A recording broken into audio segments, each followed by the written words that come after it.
Hello and welcome to another episode of Football Talk Podcast. My name is Ozzie and I'm your host for today's show. Now, the sun is shining and another match week in the Premier League has been completed. And speaking as a Liverpool fan, it's been a good week. Manchester United have lost and so have Chelsea, which I will touch upon later in the show. In fact, let's begin with the first game, and that is Tottenham versus Manchester United. Now, firstly, well done to Spurs and Big Ange. First victory of the season and against a rival team as well. But it wasn't all Spurs, to be honest. United had plenty of chances in the first half with Rashford and Bruno Fernandes going close. But Spurs also got involved in the mix as Pedro Porro smashes the crossbar from long distance. Onana was beaten there, so that could have easily been a goal. But Spurs eventually scored the opening goal. Poor defending from Martinez as he deflects the ball towards Pape Sarr, and he scores from close range. Now, this is a big season for Pape Sarr, as I've always thought he's a player with huge potential. He was someone I identified as one to watch in last year's World Cup. So, unfortunately for him, he wasn't given a chance under Conte, but this season could be the season where he flourishes. And that also goes for Bissouma, who has kind of become the unforgotten man at Tottenham Hotspur. He was fantastic in this game as well. Back to the game, Anthony had a glorious chance to give United the equaliser, but his shot hits the post. Probably should have scored. He did have a lot of time to make that finish. The second goal was presented as an own goal for Lisandro Martinez, the butcher, as they like to call him. Seemed to be in his own world during this game. An awful effort to try and clear the ball. Overall, a fantastic win for Spurs and fully deserved, in my opinion.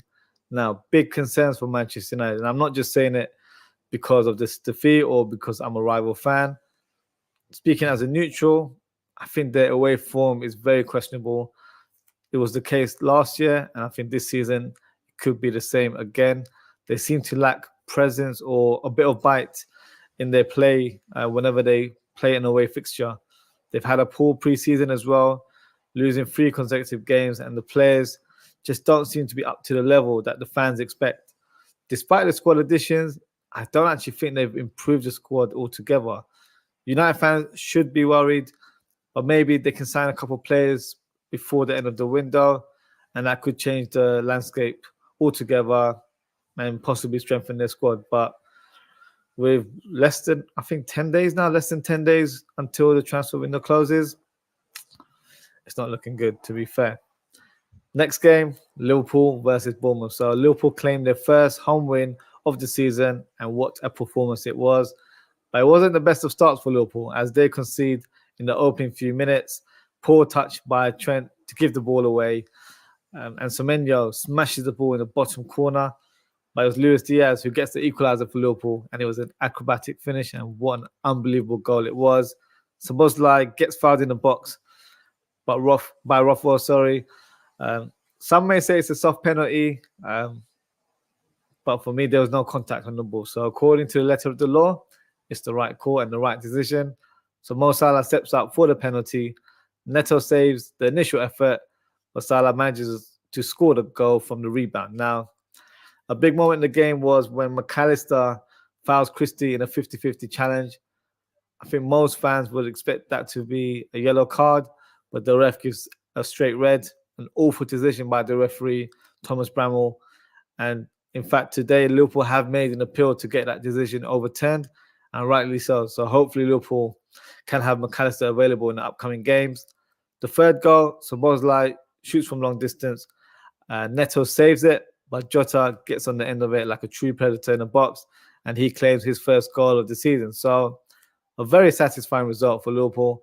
Szoboszlai was amazing in this game, and for me, was man of the match. Now, as you guys know, I rate Szoboszlai very highly, and I'll make a bold prediction now. For me, he will be the best summer signing this season. So clip it, do what you need to do. But this is a statement that I truly believe, and I stand by it. So let's see how my prediction goes there. But let me just say it outright. If you weren't familiar with his game before he joined Liverpool, you will be this season. So on to the next game, Man City versus Newcastle. So this match Wasn't as exciting as I anticipated, to be fair. But in the end, City got the crucial win against Newcastle, who showed fantastic form last week against Aston Villa. But it was City who opened the deadlock in the 31st minute as Alvarez hits a belter in the top corner, and what a finish it was by the Argentinian striker. Haaland came close to scoring a few times, didn't have his shooting boots, unfortunately, as all of us FPL managers looked in despair.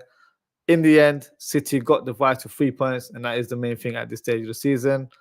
And it was an important win against a fellow rival who could make a late charge for the title. You never know. They are one of the strongest outfits, I think, this season. So who knows? Newcastle might be up and there abouts during the season. Next game, West Ham versus Chelsea. So let's talk about this game. Chelsea, aka Billy FC, lost to their London rivals West Ham, who had 10 men. In terms of the match highlights, James Ward-Prowse hits a beautiful corner towards Agard, who leapt over every player like he was a prime Michael Jordan and heads the ball in fantastic fashion into the bottom corner to open the scoreline. But Chelsea equalised with Chukwuemeka, a fantastic strike from the left wing. Chelsea were then given a lifeline as Sterling is fouled in the box by Susek. Enzo steps up, but unfortunately for him, misses from the penalty spot. Great save by Areola. Antonio gets the second goal for West Ham as he brushes Cole out of the way and smashes it in the bottom corner. Lovely finish from the Jamaican international there. Agard unfortunately gets the second yellow and is dismissed from the game. But at that stage, the damage was done. Silly challenge on Jackson, to be fair, as he wasn't really providing any danger when he was on the ball there. But then Mr. British record transfer fee, aka I support everybody team in the Premier League at some point in my life. Moises Caicedo makes his Chelsea debut, and what an appearance it was. His only contribution was conceding a penalty as he fouls Emerson in the box. Money well spent, Mr. Bowley. Paqueta steps up, hits a lovely finish, and gets the Hammers the first win of the season. So well done to West Ham, and thoroughly deserved. As for Chelsea, you've got some explaining to do. You can't spend nearly £1 billion and still lose to your London rivals. Now, I'm not being bitter, but let me say something out loud. Some have asked me about Chelsea's target or expectations for the season. Some people have said they should be challenging for the Europa spots. Some have said they should be challenging for top 4. I say they must win the Premier League. No team, even Manchester City, have spent that kind of money in the space of 1 year. So Chelsea, I'll make this loud and clear. I'll even point to the screen. You must win the league this season. You can't be a work in progress when you spend that kind of money and sign that caliber of players. One of your biggest signings of the window, Romeo Lavia, couldn't even make the squad. Call me petty, but I'm going to enjoy covering Chelsea this season, and I'll be there for every bad moment. On to the next fixture. Crystal Palace versus Arsenal. So, great away win for the Gunners. Last season, they couldn't jump over this hurdle as Palace have always been a tricky team, especially at Selhurst Park. But in this fixture, they managed to get the crucial points. And Ketia, to be fair, looked very lively in this game. He was so close to scoring with his first shot, but hits the post. He also had a digged effort that goes over the bar. Maybe should have done better, but I feel like it was an opportunity to kind of apply that sort of finish. Later in the game, and Ketia goes through on goal and a free kick. And Johnston makes a foul. Penalty awarded, and Odegaard steps up. Lovely calm finish from the captain there. Tomiyasu gets a second yellow and is dismissed with a red. Soft foul, but I guess when you're already on a yellow, it's always a risky one to make. So unfortunate for the player there. Not great timing as well, as they've lost Timber to injury. Not sure how long term of an injury that is. I've heard that he actually might be available soon, but remains to be seen in terms of when he'll be available to play for Arsenal. And now Tomiyasu will be suspended in the next fixture against Fulham. So looking through deep in terms of who could come in for the team, you could probably argue Gabriel could come in and make a claim, or Tierney, but you know the level has dropped in terms of quality there. Moments later, Eze goes on an amazing run and gets fouled by Partey in the box. Appeals for a penalty, but the ref simply waves it away. I can't lie, I actually thought that was a penalty for Palace. And also, Partey was waving his hands, doing this, making a gesture that Eze should have been booked. I'm sorry, why didn't Partey get booked for that? McAllister for Liverpool got booked for that. Same thing last week against Chelsea. I guess it's different rules when it applies to Liverpool players. But anyway, back to the game. A solid win for Arsenal as they managed to match their counterpart, Man City, in the Premier League. Just got a comment here from Tariq. Big up, Ozzie. Thank you, Tariq, for your support. Appreciate it as always. In terms of other fixtures as well, Nottingham Forest played Sheffield United. I think that was the Friday match there. They won 2-1. Awoniyi scores the header to open the score line. Woods also scored a header later on. Aurier with 2 assists. He's showcasing his playmaking ability there. Gustavo Hammer scores a lovely cold finish for Sheffield United. One of many. Looks like a decent player there. Fulham versus Brentford. Great win for Brentford there. 3-0 against Fulham. Wissa and Mbeumo stepping up in the absence of Ivan Toney and scoring the goals, with Mbeumo scoring 2. So another good, solid win for Brentford there. Wolves versus Brighton. Fantastic win for Brighton. They're flying right now. One of the highlights for me was Mitoma's solo run and finish. It looks unbelievable so far this season. And Aston Villa 4-0 against Everton. Again, Douglas Luiz, Leon Bailey and Duran scoring the goals.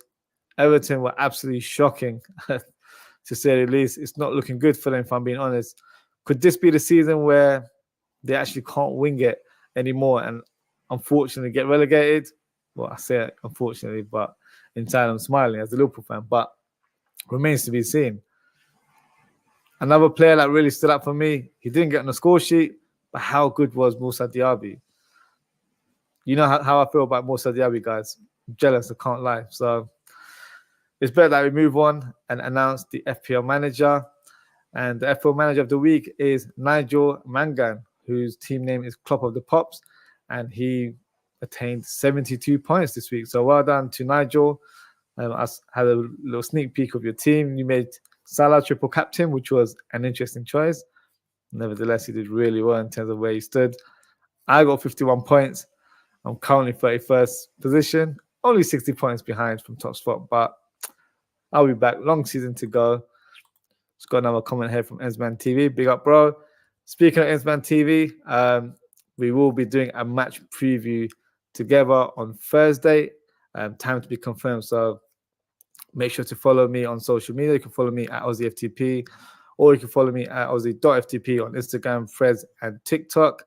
We will be previewing Newcastle versus Liverpool, which is another exciting encounter this weekend. But as always, guys, thank you for tuning in. Thank you for the comments. Thank you for Ensman TV and Tariq Talks for your comments.